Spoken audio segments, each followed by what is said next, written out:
Hi friends, welcome to my channel. ఈవేళ నేను మీ ముందున వచ్చాను. ఈవేళ తోటకూర ఎలాగ ఫ్రై చేద్దాం చూసుకుందాం. మరి కొంచెం పెసరపప్పు వేసి వేద్దామండి. కావాల్సిన పదార్థాలు: తోటకూరని శుభ్రంగా మనం కడుక్కొని మనం కట్ చేసుకున్నామండి. ఇంకా ఆనియన్స్ కట్ చేసుకున్నాం, చిల్లీస్ కట్ చేసుకున్నాం, ఇంకా వెల్లుల్లి కట్ చేసి తీసుకున్నాం, తొక్క తీసి, జీలకర్ర, పెసరపప్పు కొంచెం, ఇంకా టర్మరిక్ పౌడర్, సాల్ట్ అండి. బాండి పెట్టాను. బాండికి ఆగిపోయింది. ఆయిల్ వేసుకున్నానండి. అందులో ఫస్ట్ మనం జీలకర్ర వేసుకుంటామండి. తర్వాత వెల్లుల్లి వేసుకుంటామండి.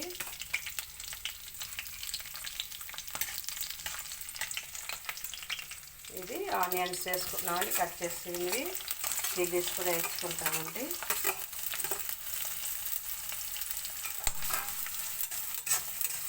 బాగా వేగాలండి.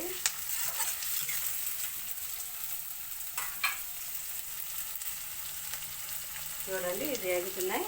ఇది బాగా వేగాలి. ఇంకా చూడండి, వేగుతున్నాయి కదండి. చాలా బాగా వేగిపోయేటప్పటికి మనం ఇంకోటి ఫ్రై అవుతుంది. ఇంకోటి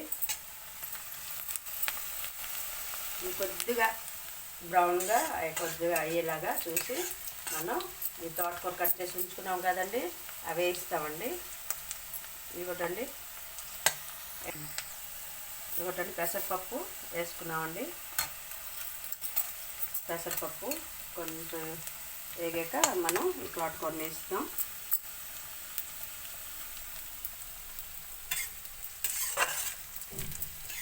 పెసరపప్పు గట్ట వేసుకొని వండుకుంటే బాగుంటుందండి. లేదా వంకాయ తోటకూర వేసుకునే బాగుంటుంది కాంబినేషన్కి.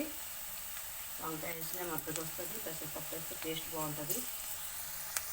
ఇవ్వటండి, పప్పు వేగింది కదా, కొద్దిగా మనం తోటకూర వేసుకుంటున్నామండి.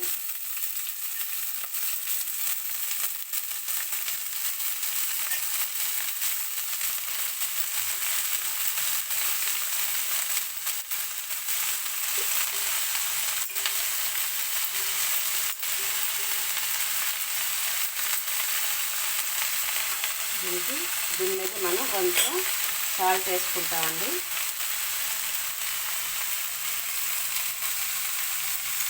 కొంచెం టర్మరిక్ వేసుకుంటామండి.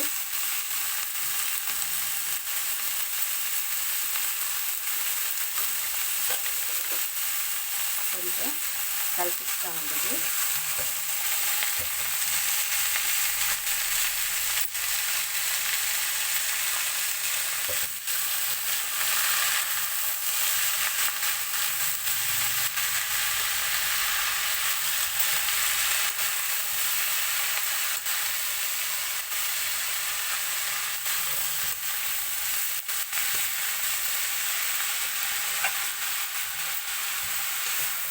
ఇది ఇది మూత పెట్టి ఉంచేస్తామండి. ఇది కలుపుకొని కొంచెం మగ్గాలండి.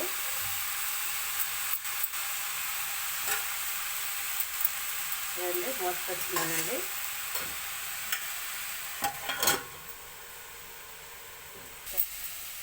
ఇదిగోటండి, వేగుతుంది. కొంచెం కొద్దిగా మగ్గిన దాకా వస్తామండి.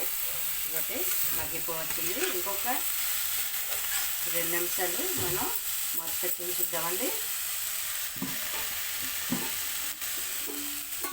టేస్టీ తోటకూర ఫ్రై రెడీ. ఇదిగోటండి, ఫ్రై అయిపోయింది. ఇదొకటి ఫ్రై అయిపోయిందండి. ఇదొకటి చూసారా,